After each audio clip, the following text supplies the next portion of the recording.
Hi friends, this is Maya Lemberg here at True Integrative Health and Wellness.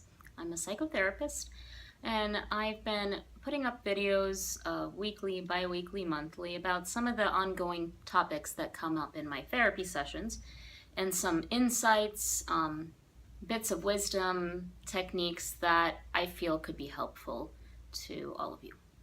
So one of the common things that comes up is this ongoing negative self-talk that many people have.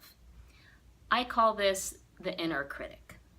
We all have it to a certain degree. We're born with it, and based on our upbringing, it can be a huge part of our lives or something that just comes up every once in a while. So the inner critic is a fear-born part of our brain. The sole purpose of the inner critic is to keep you safe and free from harm.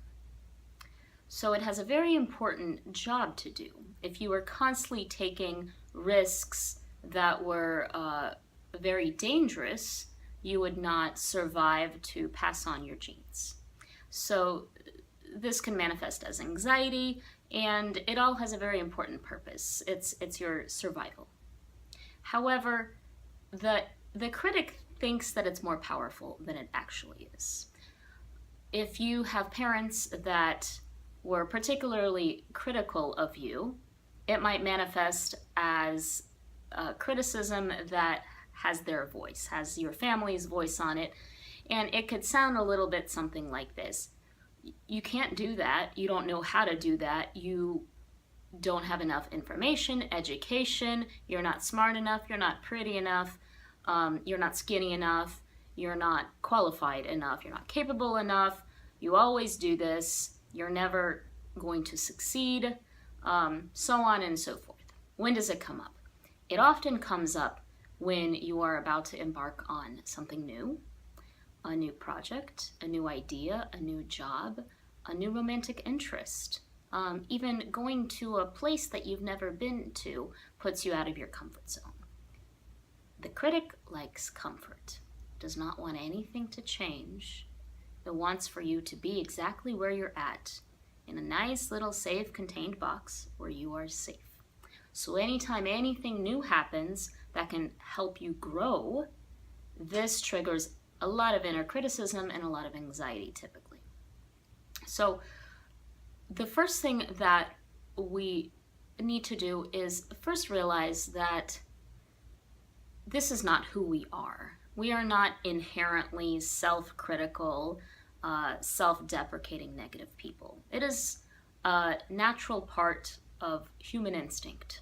It's a part of what we're born with, but it's not what our creative spirit is all about. So we identify this inner character as an inner critic, and I always say, give it a name. Just give it a name. It could be a plain old name, it could be the drill sergeant, it could be, maybe someone who used to criticize you in your past, you could name it that. So you can at least identify it and call it by its name when it comes up. And start to write down all the things that your inner critic tells you. Make a list of all of these things, all the different ways that it really wants to hold you back.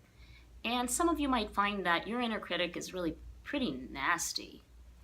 And also identify how often this inner critic talks and what really triggers the inner critic's anxiety. Okay?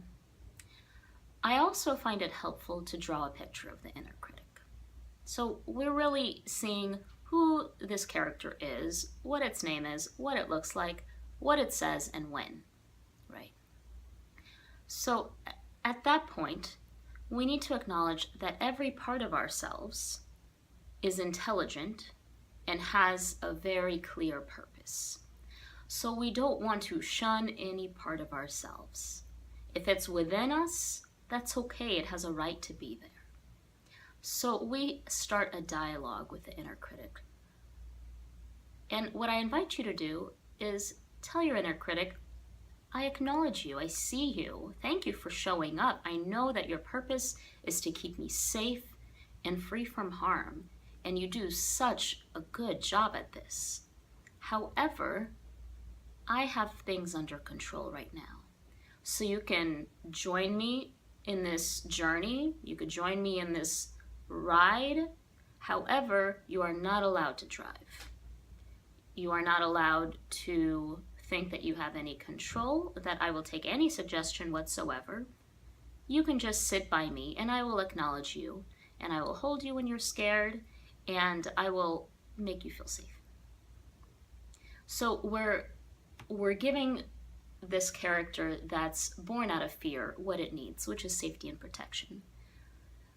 This empowers you to be the confident, creative, nurturing caretaker that you really are, and that you need to be to continue growing, to continue expanding into the person you want to be. Once again, identify inner critic. What does it say? What does it look like? What does it name? And do not criticize yourself for having one, because it's very natural and normal, but acknowledge it, accept it, appreciate it for its purpose, even love it, but don't give it the power. So this is often a huge topic that weaves its way through all sorts of conversations that we have with ourselves and with others. And it can be a really fascinating, beautiful journey to start to break apart and identify when this is coming up for you, and free yourself from often incessant negative thought patterns that have been plaguing us for a long time that don't have to anymore. So I hope you received something out of this conversation about inner critic characterization. You could find out more at lembergcounseling.com. I do online therapy sessions as well as sessions here in my office in Atlanta, Georgia. Thanks so much. Be well.